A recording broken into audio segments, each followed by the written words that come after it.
Okay, so now we're getting to part two of this section on local government. And so in the section one or part one, we covered the types of cities, how they're incorporated. We talked about the governance structures, the forms of government, if you want to call it that. And so now the question is, well, okay, what is it exactly that cities do, or what should they do, and are they doing a good job or not? So that's this part of the lecture. So basically, we're going to be talking about elections within the city. We've talked about elections and campaign and elections at the state level. Now we're going to be talking about the districts within the city level and how people are elected, within a city that are going to be serving your particular district. We're going to spend some time talking about the different areas of economic development and what the state looks like within this thing called economic development, economic growth, because one of the city's major functions, well, they have two major functions. One is to provide services, and then the other one is to get the city to grow and to bring businesses in. So we're going to be focusing somewhat on that. I'm going to be doing a short section on the counties and the role that the counties play within this area called the local government or the municipal government, because the counties are the larger political jurisdiction and a city resides within a county. So it's always the county that has more say. That of what is going on within a city, and we have to abide by the county judges, rules, regulations, ordinances, directives, executive orders. So we'll be talking about some of those things as well.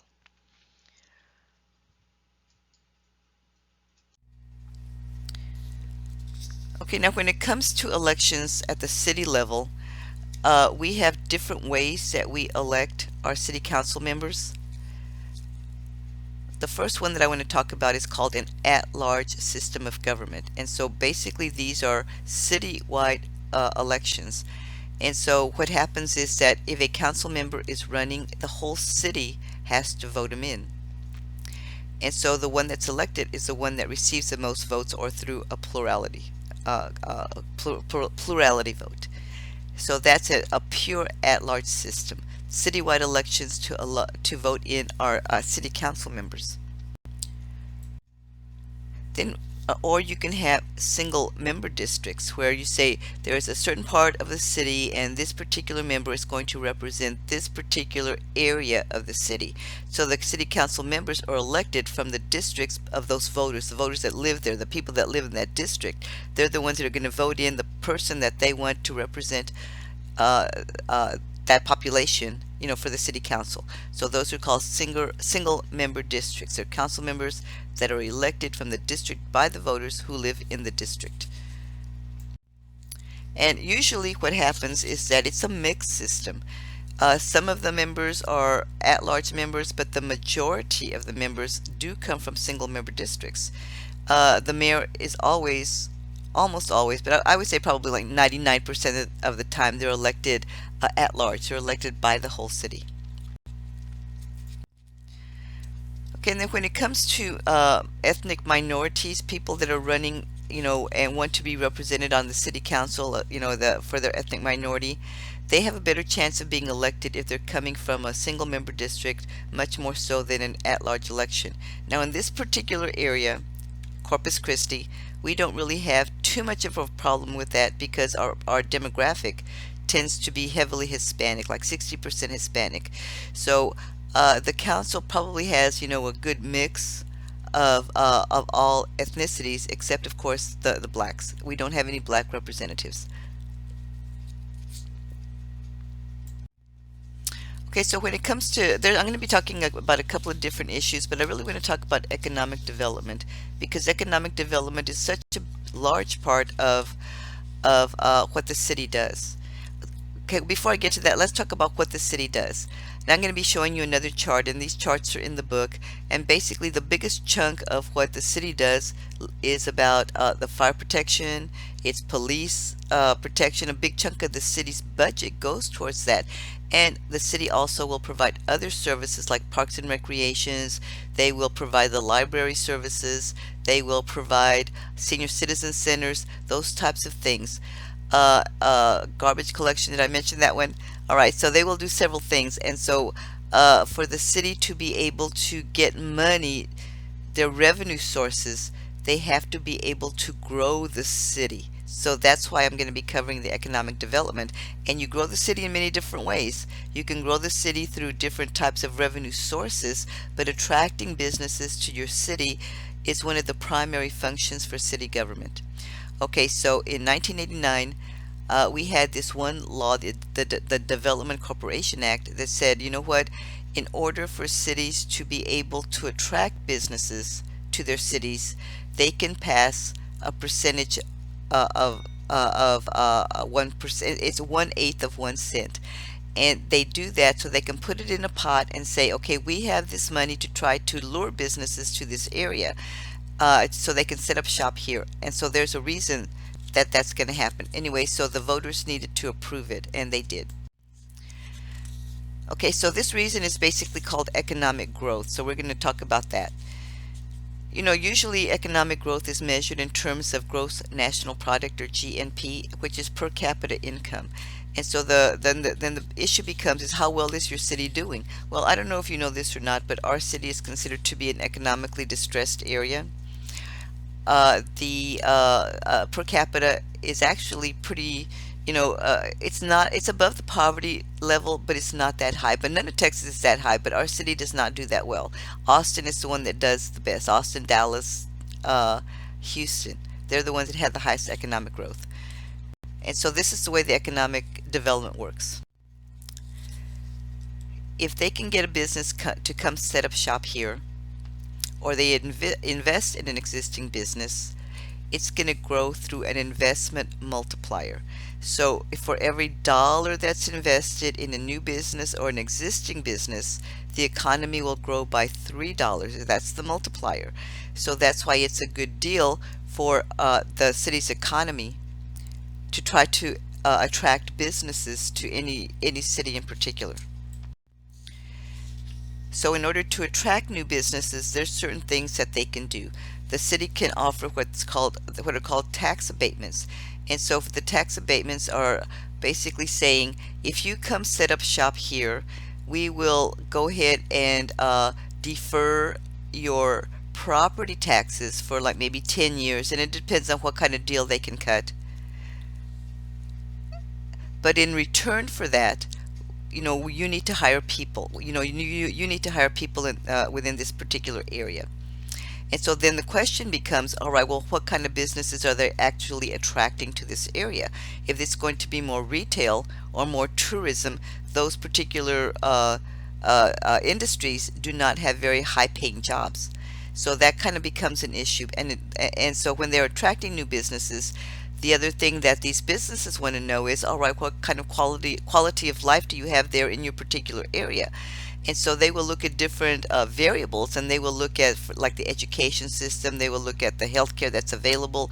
They will look at different types of like leisure types of activities that you can do. So when it comes to quality of life, there might be something like 20 different variables that they will look at, saying, if we go set up shop there, what's in it for us? Is this a good place to be?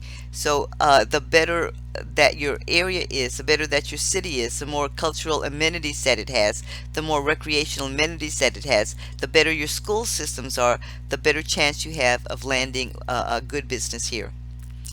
Okay, so they're saying, okay, we're going to be hiring X amount of people, and here in the Corpus Christi area, we tend to attract like businesses because our petroleum industry is so strong.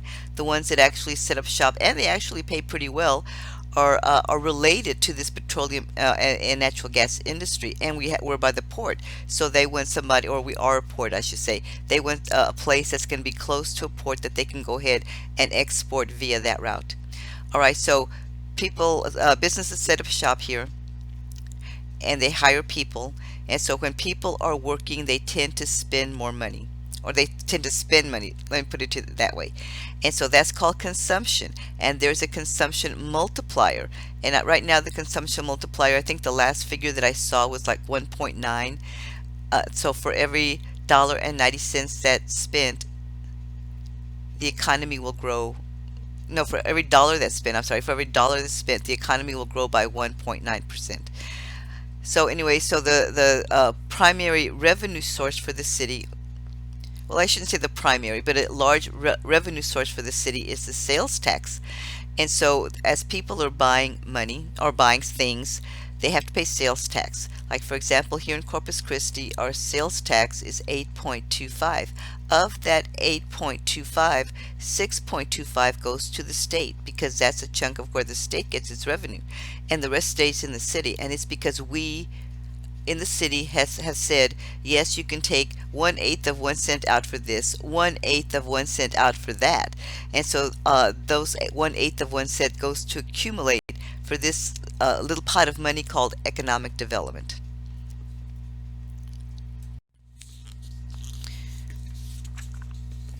Okay, another way that the city grows is through annexation. And so what's happened in the past is that in larger cities, maybe not so much in Corpus Christi, although you can see it in Corpus Christi as well, is that there have been effects of what they call urbanization. And what that means is that there are certain areas of every city that are considered to be blighted areas, or they are like inner city areas, if you want to call them that. They're areas that are not doing too well. And so what happens is that as people have gotten educated, gotten good jobs or whatever, they tend to move to the suburbs. And so a lot of housing, new houses will develop in these suburbs. And so, usually it's like located in the center of the city, but not always. Many of the cities now have really spent a lot of money to try to revitalize their downtown area, to revitalize their near downtown area, so that it's more attractive to to the younger crowd and to the empty nesters. So that's kind of where it is right now. So people that live out in the suburbs tend to be people that want to have more property, larger houses, etc., etc. Anyway, so historically that was called white flight. The white flight to the suburbs. I want to move to an area where it's going to be mostly Anglos, that they're going to have good schools, etc., etc. That's what white flight signifies. Okay, so the annexation part of it says this. If you are within the city limits, you're going to be paying city taxes. But if you are not within the city limits, you do not have to pay taxes. And what that does is it shifts the tax burden to these lower income residents. And so what that means is that the city gets less money.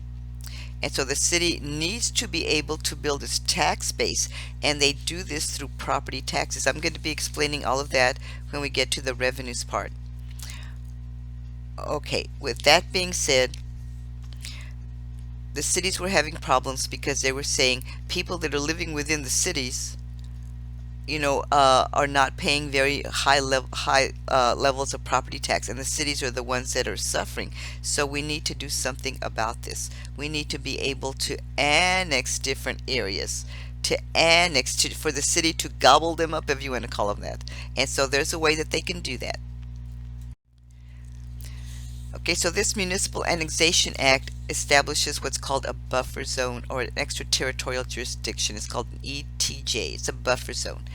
And so it can be from half a mile to 5 miles past the city limits. And so you can't really incorporate new cities in these areas and within these buffer zones, because the city has maintains the right to annex that area, And so there are good parts about that and bad parts about that. Let me give you an example of this one. Recently, what happened is that there was a company that wanted to set up a wind farm, kind of like on the south side, going more towards Kingville in that Chapman Ranch Road area.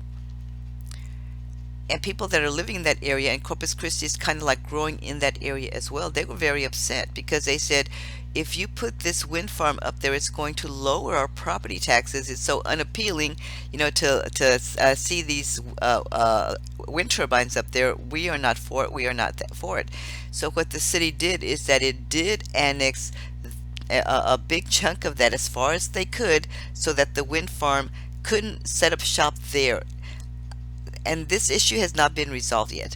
But anyway, so it set up, it annexed an area. So they said, we see that Corpus Christi will probably be growing in this area, so we want to go ahead and incorporate our city limits to extend to that area as well. And so what happened is that in that area there are no city services, and there's still no city services. And all of a sudden, it's kind of like they're going to have to go ahead and extend the city services. And when I'm talking about city services, I'm talking about water, I'm talking about electricity, I'm talking about paved roads, all of these things called the infrastructure. If the city is going to expand to that area, they're going to expand. They're going to have to expand their infrastructure as well, because as it is right now, they're not paying taxes. That area does not pay taxes because it was not considered part of the city. So they annexed it in order to increase their tax base. But they're going to have to, the city's going to have to spend their money, or spend city money, let's put it that way, to go ahead and develop that area.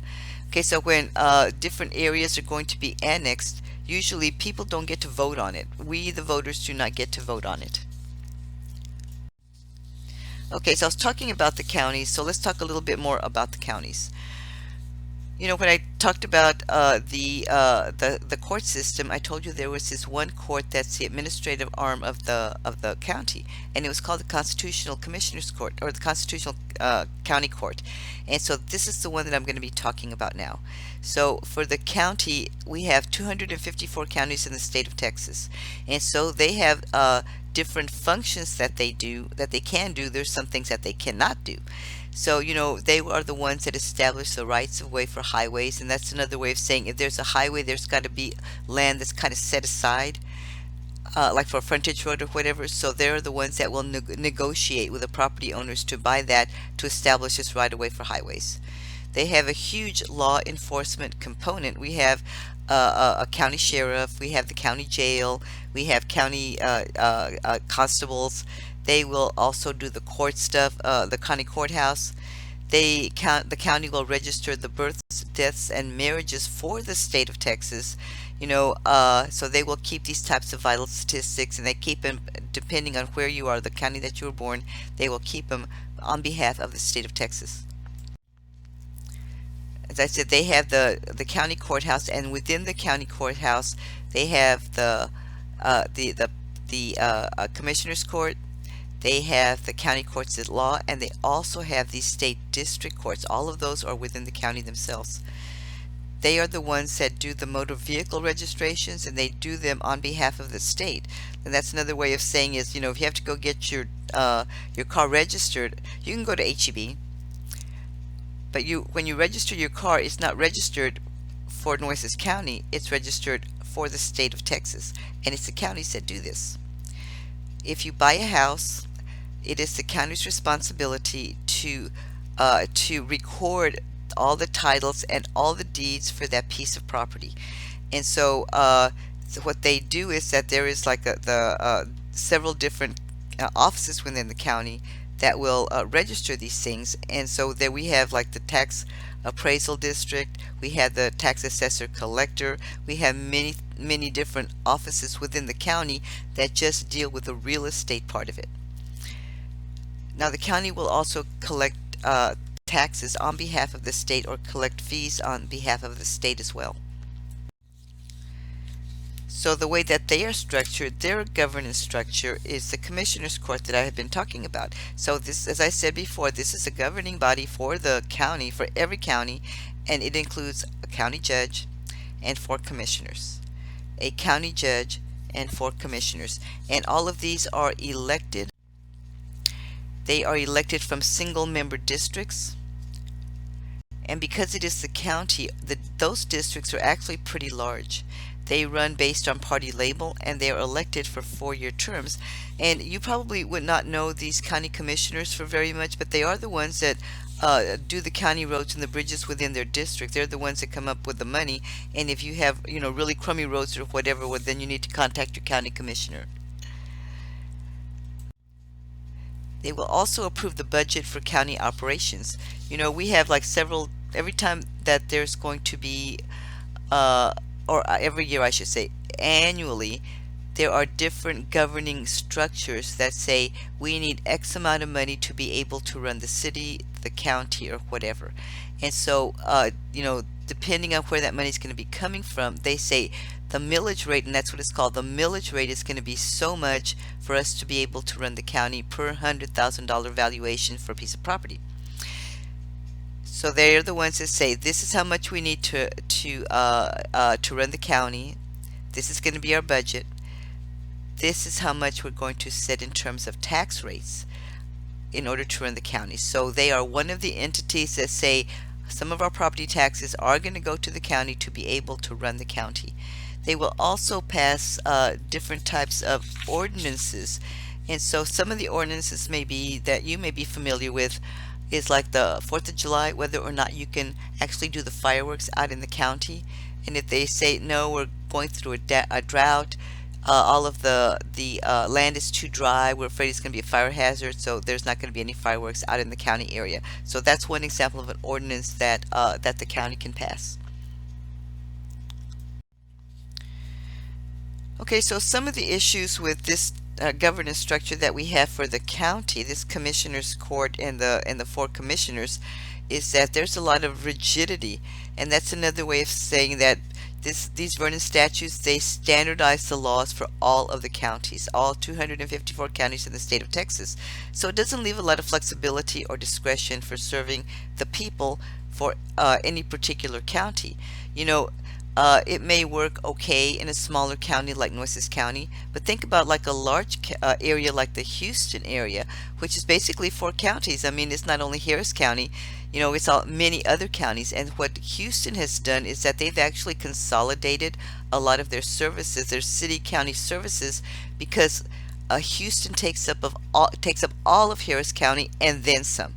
So it's huge. So they have to have a lot of like they're called interlocal agreements with different counties that make up this Houston area in order to be able to run that particular the government in that area.